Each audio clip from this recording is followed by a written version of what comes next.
Friday, May 31st. Cheers was coming up in the mayor's office. Remember that game, Baseball Stars on Nintendo? Love that game. Where you make up this, you play the guys and you make up the stats, make up the players. Like these guys are doing that kind of stuff. And I'm in love with the good life. Can't give it up. Make it to the top. Keep climbing. I wanna live it up. The good life. I'm coming up. I'm coming up. The good life. Good life. Oh, good life. Good life. Good life. Boom, coming in hot. Chichi, brother. How we doing, man? Good. I just punched my mic when you said the boom. So, Dude, that means when you punch the mic, it means you're fired up, dude. yeah, punch the mic, drop the mic. Oh man, dude, I can't wait, dude. This Mike Tyson, Aaron Paul thing coming up. I'm still excited about. Dude, when is that? Cause is that July? It's July, I think. I think it's still a month away. You're gonna get that, right? I'm getting it. Yes, I gotta get it. Anytime Tyson's fighting, I don't care if he's 78. I'm getting it. I can't wait. I really can't wait. Starting to, he had a little scare on a plane, but he was fine. But then he tweeted after, he goes, "I'm okay, don't worry, and I'm still gonna beat the blank out of Aaron Paul next month." Dude, I'd like this because, dude, when he fought Roy Jones Jr., I got that one too. It was no joke. I think he threw some haymakers at Jones, and then I think Jones at the beginning was like, "All right, I gotta play defense here, or I'm gonna die." Yeah, it's cool. Dude, Tyson still has. I mean, I don't care how old people are, dude. You get in good shape. You see his diet. He's like, what are you eating? He's like, raw meat. I'm like, wow. Let's go. Guy's eating raw meat, just ready to absolutely savage Jake Paul. I mean, obviously, you can't have Jake Paul beat Mike Tyson, right? Well, you think a fix is in? Jake Paul's, dude, I do think Jake Paul is legit, though. He's had enough good fights against enough people where he's not just a bum. I agree. He's 100% more legit than you thought he may have been before he got into a boxing. I would put it that way. You know what I mean? I think everybody agrees with that. Anyway, let's talk about more guys throwing haymakers. I did the poll question this morning. Okay, this is very exciting. I thought about, because Aaron Judge, by the way, is the first person on the Yankees since Lou Gehrig to have 12 homers and 12 doubles in 1 month, dude. That's 24, and it doesn't even include any singles or anything else. Right, that was like 100 years ago, too. Yeah, I mean, when you start saying Lou Gehrig, you're like, yeah, I was in the 20s, right? Yeah, exactly. So, poll question I posted, and then granted, this is offensively. We're not talking about Ohtani as a pitcher, but I just said, who you got? There's no wrong answer to this. Betts and Ohtani right now, or Judge and Soto. Soto, by the way, bases clearing triple last night. No big deal. He's at whatever. It's a kind of a dumb question, but I picked it because it's so fun and just to see these guys next to each other. What do you got? And then we'll go over some stats. First off, I do love too that, like, you feel like you're talking about turning back time and Lou Gehrig. Like you think about, don't forget the Dodgers were the Brooklyn Dodgers at one point. Right. Yeah, it's kind of cool to think like, okay, here we are in 2024, still talking Dodgers, Yankees. If you told somebody back in the day when they were still in Brooklyn, that's what everyone was talking about. It's true. Dodgers, Yankees. So it's cool, like, to hear about the two best players, on the Dodgers and two best players on the Yankees. Listen, I'm not going there just because I was with these guys. I wasn't with Soto, but Judge right now is he in another planet? Is he playing in another league? What he's doing? I mean, Judge, hit his 18th bomb yesterday, crushed another ball, out there in Anaheim. So I'm going to go with Judge and Soto, but come on, man. I mean, it's like you're splitting hairs on this one. I know. Because you look at Ohtani and Betts. I mean, I love how they're both righty-lefty combinations too. Don't forget Freddie Freeman's in the lineup too. Yeah. The Dodgers, there's some pretty good players. It's tough to really pick, but for me, the way Soto's playing and getting on base, and the way Judge is playing, but Betts and Ohtani are doing the same thing. So for the sake of this argument and having some fun, Judge and Soto. Yeah, I'm gonna throw down. Let's talk about a couple numbers here. Aaron Judge is hitting 273 right now with a 403 on base. 18 bombs leads Major But League. what's his OPS though? OPS is 1.020. Yeah, he leads. He leads yeah. Right behind him, number 2 is Shohei Ohtani with a 1.010. Yeah, and he's I mean, scuffled a little bit lately for Ohtani, but it's just like Judge scuffled at the beginning of the year. And like, oh yeah, the next thing you know, Judge the greatest player on the planet. You know? And then here we go. Batting average. Arise is 332. So is Mookie Betts, tied. Wow. Shohei right behind them at 330. I'm going Major League Baseball right now. Juan Soto is hitting 312, by the way. He's like fourth. Soto's got 15 bombs. Shohei's got 14 bombs. Mookie's he's only got 8 bombs, but guess what? He's pretty dynamic in other ways. How many bombs does Shohei have? 14? Let's go homers. He's got 14. He's got 14 bombs. Soto's got 15 bombs. It's like these guys are all, by the way, Soto's OPS is 0.999 too. So like these numbers these guys are putting up right now are out of control. They are out of control. This is like when it's like that. Remember that game Baseball Stars on Nintendo? Oh my God. Loved that game. Where you make up this, you play the guys and you make up the stats, make up the players. Like these guys are doing that kind of stuff, you know? Yeah. So let's go to the fans real quick. Yeah. What'd the fans say? Here's what the poll is. They are. How many people responded, Chich? So far on X or Twitter or whatever you want to freaking call it, 171 votes so far. It's a landslide. Who do you think's winning? If Judge and Soto. Nope.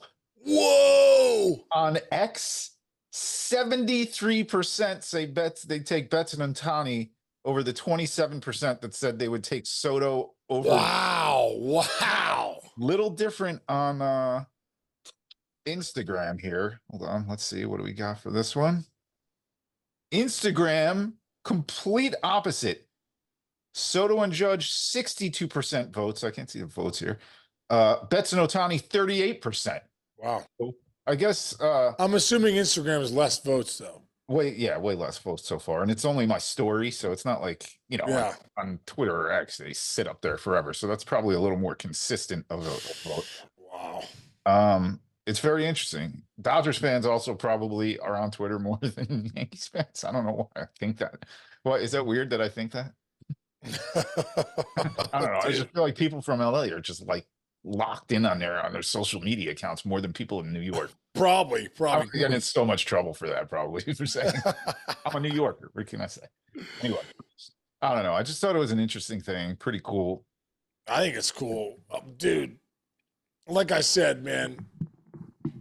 When you start getting into the argument on that, it's just they're just elite players. So it's just a fun argument to have. But man, you're right. But you understand why Betts and Ohtani. Yeah. Both over 1,000 OPS.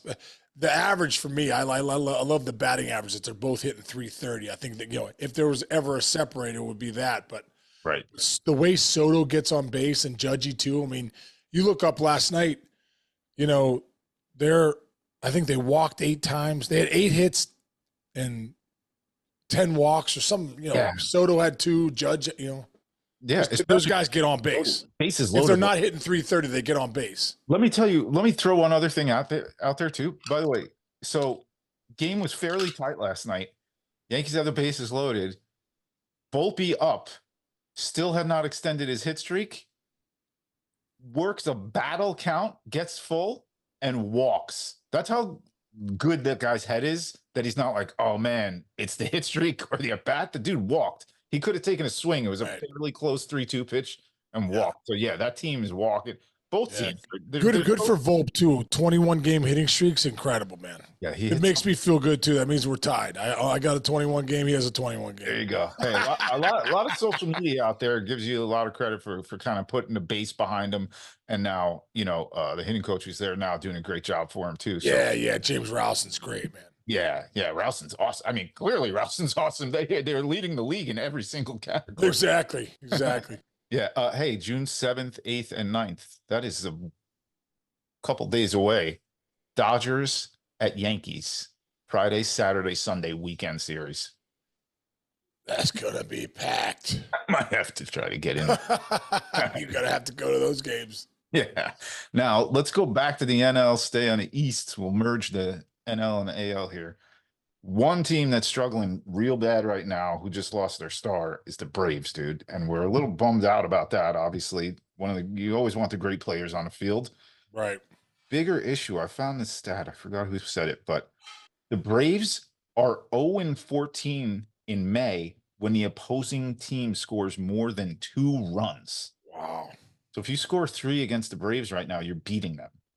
That's a scary proposition for that team. So my question to you is, like, if you're the Braves, how hard are you going to replace Acuna? I mean, not replace him, but maybe, get a little bit bulkier there in your lineup. Or is this just like, hey, let's just see what we got here and play it out because we don't have our best player? I think it's see what you got and play it out. When you look at this lineup, Michael Harris has been okay. The number you really look at when you're looking at stats now is the OPS. You're seeing our guys getting on base and what's their slug. OPS is slug plus, on base percentage. So you're seeing, are these guys driving the baseball and are they getting on to score runs? You look at some of the OPS at the top of that lineup. Michael Harris is a 664 OPS. Austin Riley, dude, who's one of the best players in the game, one of the best third basemen too. He's hitting 227 with a 652. I think that's hurting them right now. Ozuna's the guy that's been the hot all year, and he's still hot, hitting 312 with almost 1,000 OPS. Matt Olson's another guy, man. You go back to last year, Matt Olson led the league in RBIs and home runs, baseball. Over 50 home runs, 100, whatever, 40, 50 RBIs, something ridiculous. Yeah. Ozzie Albies has been okay. Murphy's just coming back. It's just when you look up and down the lineup, it doesn't scare you like it did last year when Ronald Acuna was going 40-70, was the best player on the planet, right, won the MVP. He wasn't even having that great of a year. So that stat that you said, Chinch, for them not scoring runs, when you look at that lineup, I remember playing that lineup last year going, these guys are incredible. Well, we were struggling at the time with the Yankees, but we went in there and they swept us. And I was like, wow, that looked like a big league team versus a AAA team, but an all-worldly big league team. That's just the way baseball goes, dude. Mm-hmm. It ebbs and flows, man. It ebbs and flows. So, for the Braves right now, with Max Fried pitching the way he's pitching and Chris Sale, they're holding on to their pitching right now is keeping them afloat. I really believe they're not going to have to make a move because the back of the baseball card doesn't lie. These guys are going to get going. Right. Some of these guys in that lineup just haven't gotten going. They will get going. So I think at soon here, you'll see that lineup start clicking. Hitting's contagious. The Braves will get rolling. Yeah. The great article by Mark Feinsand, who's great in general. He does a great job with MLB.com. And he wrote, will Braves swing a trade to replace Acuna? Rival execs react. So he asked some execs, obviously on anonymity, but one guy told him, there's no contingency plan for your best players. Let's see. He's always aggressive. One National League executive said of Anthopoulos. Don't forget. Yeah. Anthopoulos. Yeah. Anthopoulos is good. Yeah. He's like a AJ Preller. Right. Yeah. So this guy says this team has a chance to win another championship. So I have to believe he'll do whatever it takes to make sure he gives them the best chance of making that happen. Another GM says this. Toronto, Alex, would have gone for it. Let's see. Atlanta, Alex is patient and measured. He's good. He'll get help. I just don't think he'll mortgage the future in any way. I think everybody would agree with that. He's not going to mortgage. You can't mortgage the future because, no, he's coming back in a year. Hopefully. Yeah, right. So yeah, that's what we got there. But it is a tough time for them. They definitely need to get their offense going. Like you said, they have the bats to do it. Maybe they give them a little shot. I don't know. That's what I got. They'll get go. Like I said, I think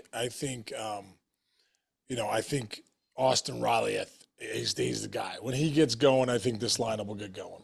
All right, there you go. As he goes, there he goes. In 1986, the Mets offense had a guy in it His name was Darryl Strawberry. Tomorrow, Saturday, 4 Eastern in Queens, baby. Let's go. Darryl Strawberry Day. How good? That's awesome, man. That is awesome. That's awesome. Dude, you saw Doc Gooden go in. You were there for that. Mm-hmm. Darryl Strawberry. What's the weather look like? I know Doc got rained on. He got rained on for just the 5 minutes of the freaking Speech. But tomorrow it's like 80 and sunny, dude. I'm gonna be right next to your boy Mendoza. You tell Mendoza I said hi. Yeah, hey dude, what's up? Tell Casey says hi. I will. Casey loves you. I don't want to bother him. They're grinding. And they are grinding. But Mendy's such a positive guy that he's keeping it positive, so he's good. See. Yeah.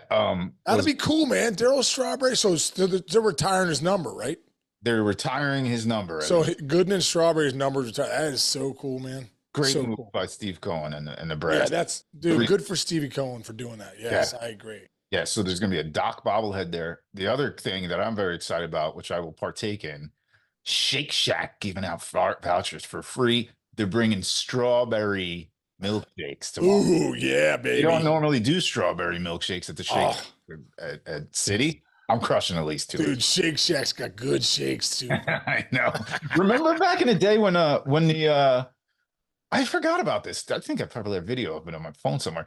You and me, we were with MLB Network. The All-Star game was at Citi Field, and we went up, and they had just opened Shake Shack, and the guy brought out all that food. Yeah, we did a piece, and we were eating them. Yeah, we taste tested it. That was Shake Shack's no joke, bro. Love that place. What do you like better, Shake Shack or In-N-Out? Ooh, dude, there's nothing like a good In-N-Out burger. We used to go out there, play San Diego or LA, get an In-N-Out burger with the boys. Oh, so good.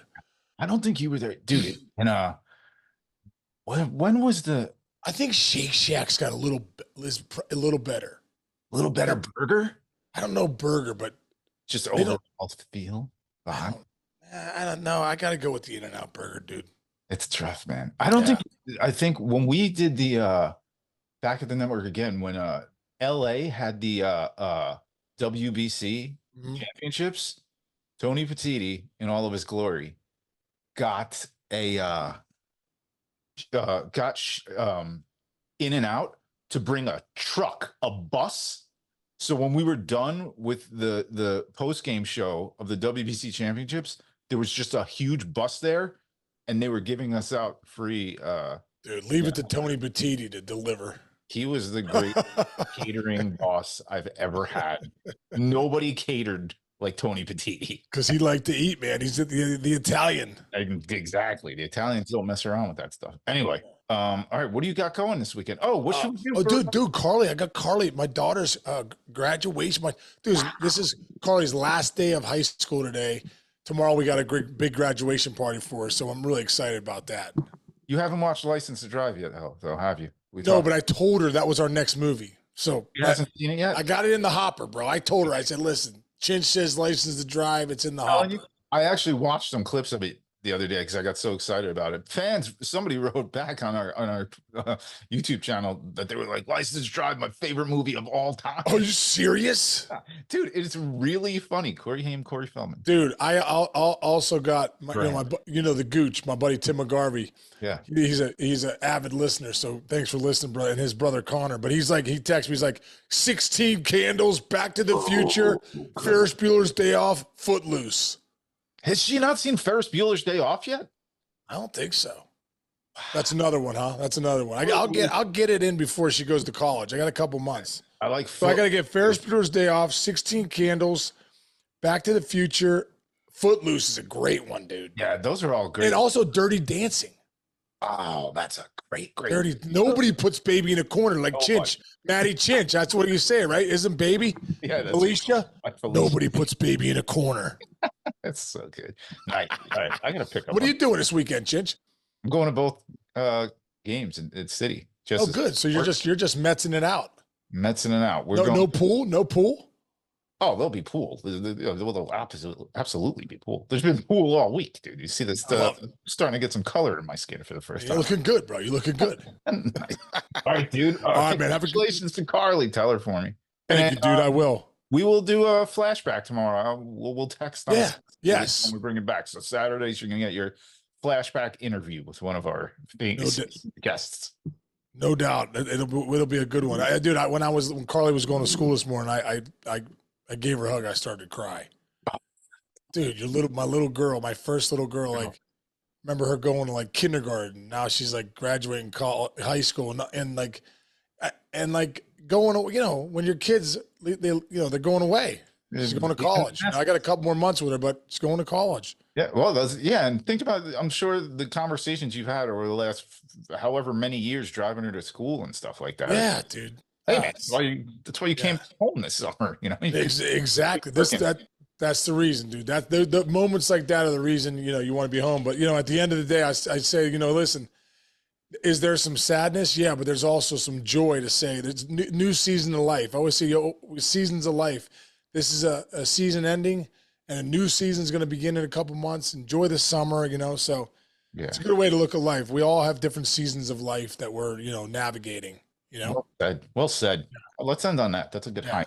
Yeah, good one, dude. All right, Tinch. You have a great weekend, dude. Tell Darryl I said hi. Crush a strawberry milkshake for me, and tell Jess she's going to be okay. Well. All right, bro. I'll talk to you, man. Hey, everybody out there, thanks for listening. Have a great weekend. See you Monday.